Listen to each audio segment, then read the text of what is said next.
जय मसीह की मित्रों। परमेश्वर के कलाम में बहुत बार ऐसी खूबसूरत बातें हमें मिलती हैं जिससे जीवन आनंदित हो जाता है, और कई बार उनका अर्थ समझने के लिए हमें उस स्थल को बार बार पढ़ना पड़ता है। वैसे ही लूका रचित सुसमाचार का 24वां अध्याय है, जहां प्रभु यीशु मसीह की मृत्यु के बारे में और जी उठने के बारे में, पुनरुत्थान के बारे में वर्णन है। सब कुछ अद्भुत, अमेजिंग और मसीही लोगों के लिए विजय का प्रतीक, प्रभु यीशु मसीह का मृत्यु से जी उठना। सो मैं आज आपके साथ जो वचन बांटने जा रहा हूं वो है लूका रचित सुसमाचार उसका 24वां अध्याय और पद 29। आइए मनन चिंतन से पहले प्रार्थना करें। प्रभु यीशु, आपके नाम की हम जय जय करते हैं। प्रभु, हम आपके प्रति अपने हृदय में धन्यवाद की बलिदान अर्पित करते हैं आपके लिए, और हम धन्यवाद देते हैं आपने हमें बचाया है। हमारी आपसे प्रार्थना है, जब आपके पवित्र कलाम का मनन चिंतन करने जा रहे हैं, आपकी उपस्थिति और दया हमारे ऊपर बनी रहे। इस विनती को आपके मधुर और मीठे नाम में मांग लेते हैं, आमीन। यहां लिखा है लूका 24:29, परंतु उन्होंने यह कहकर उसे रोका, हमारे साथ रहे, क्योंकि संध्या हो चली है और दिन अब बहुत ढल गया है। तब उनके साथ रहने के लिए भीतर गया।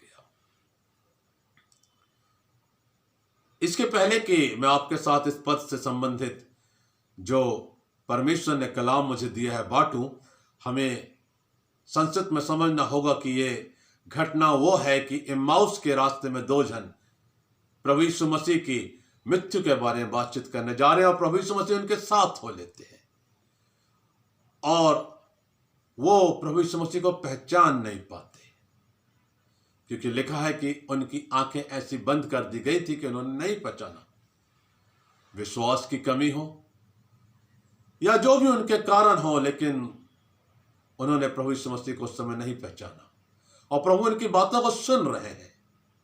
वो ये भी कह रहे हैं कि क्या तू यरूशलेम में अकेला परदेसी है जिन इन बातों के बारे में नहीं जानता।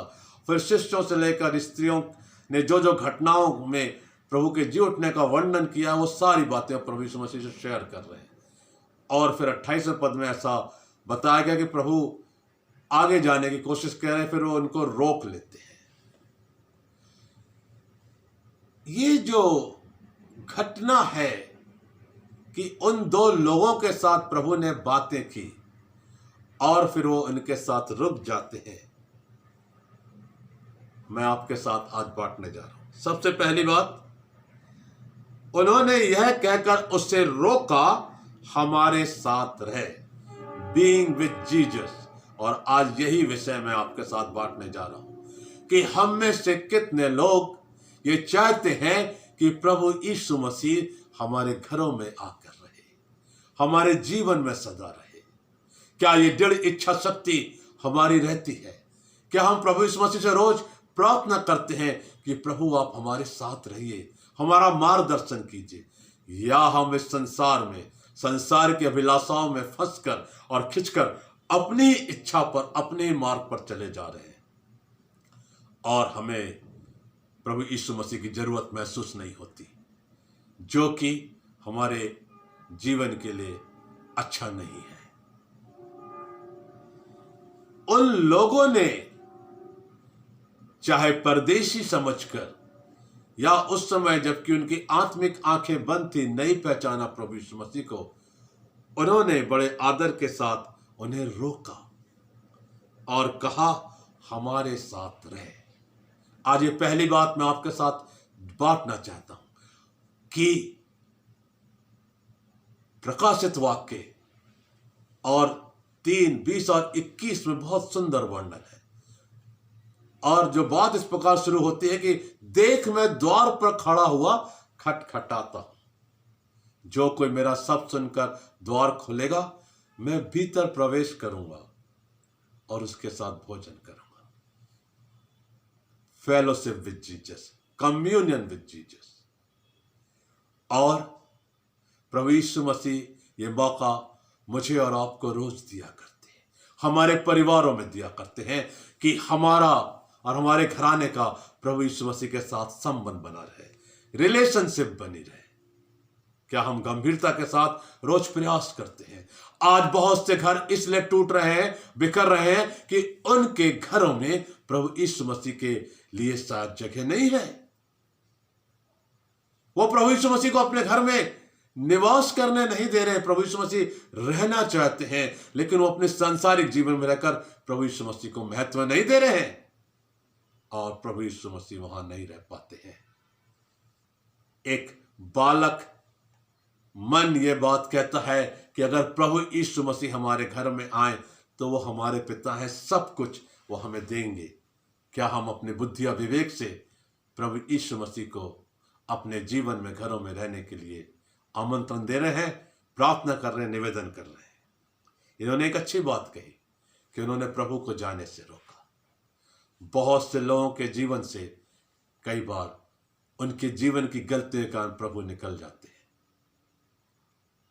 सिमसोन ने जब परमेश्वर की आज्ञा को टाल दिया, वो बचपन से परमेश्वर का चुना हुआ नाजीर था, और जब उसने दलीला को बतला दिया कि मेरे महाबल का भेद मेरे बालों में है, परमेश्वर के नाजीर के बाल नहीं काटे जाते थे, और जब उसके बाल काट दिए गए तो लिखा है कि परमेश्वर का आत्मा उससे दूर चला गया। मेरे प्रियो, हमें ये कोशिश करना है कि परमेश्वर हमारे साथ रहे। दूसरी बात है, क्योंकि संध्या हो चली है, जीवन का समय हमें बड़ी गंभीरता से बिताना है। मैं जब कलीसिया में वचन के मुनादी के लिए जाता हूं, मुझे मौका मिलता है, मैं लोगों से हमेशा इस बात को उत्साहित करता हूं कि आज का समय ठीक नहीं चल रहा है, दिन बुरे हैं, वचन में लिखा हुआ है।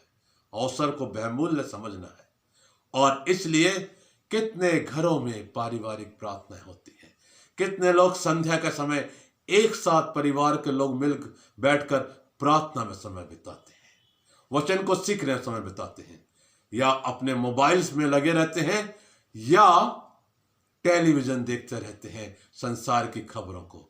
लेकिन क्या वो आत्मिक खबरें जो पवित्र बाइबल से मिल रही हैं, उसे रोज मनन चिंतन करके अपने आत्मिक जीवन में आगे बढ़ रहे हैं? क्योंकि इस संसार के जीवन से कहीं बहुत अधिक महत्वपूर्ण, इंपॉर्टेंट हम सब के लिए हमारे आत्मिक जीवन का मूल्य है, और उसका विकास निरंतर प्रभु के शरण में होते जाना चाहिए।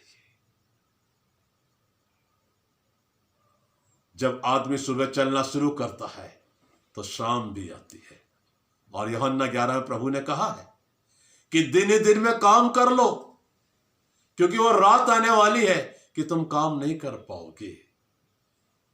यूहन्ना 9 में भी ये बात बताई जा रही है कि प्रभु सारे काम दिन में करने को शिष्यों को और लोगों को उत्साहित कर रहे हैं।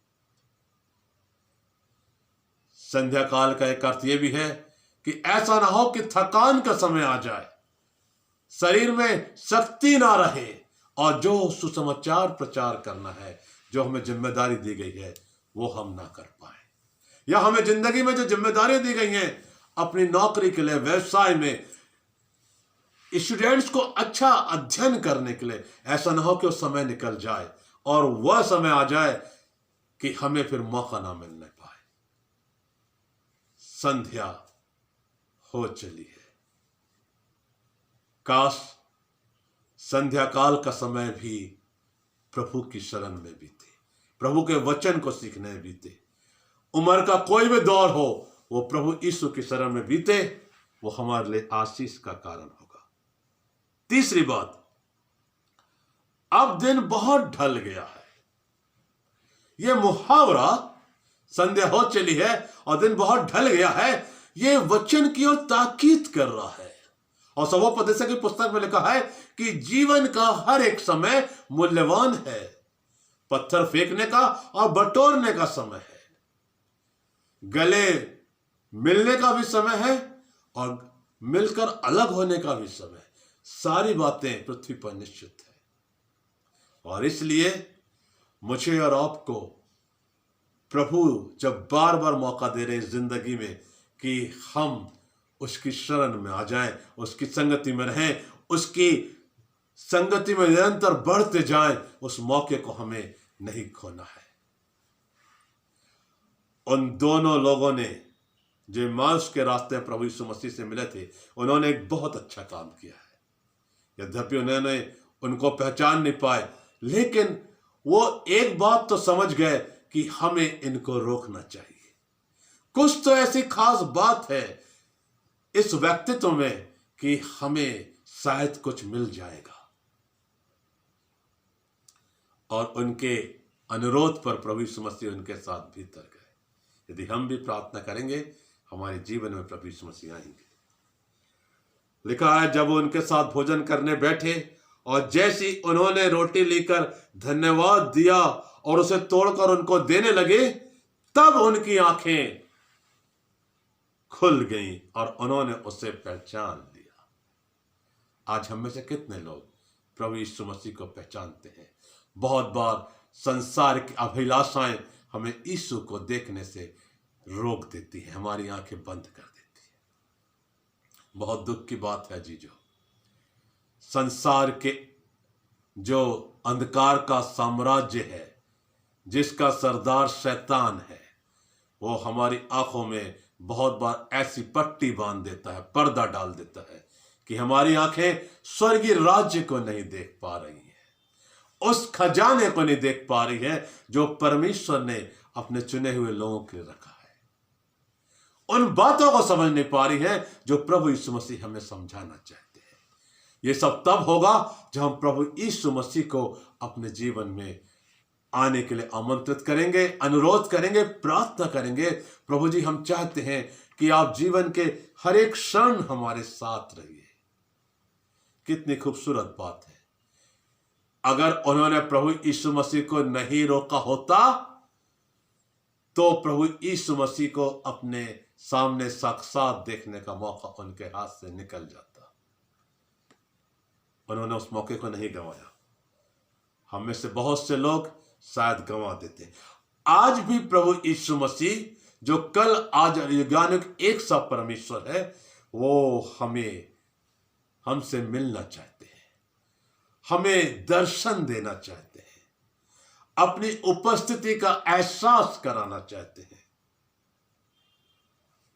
जब जब हम प्रभु भोज लेते हैं, हम याद रखें उनका लहू हमें पापों से शुद्ध करता है, और रोटी जो उनकी देह का प्रतीक है, वो समाज को, कलीसिया को एक होने के लिए, एकता के बंधन में बांधने के लिए एक प्रतीक चिन्ह माना गया है।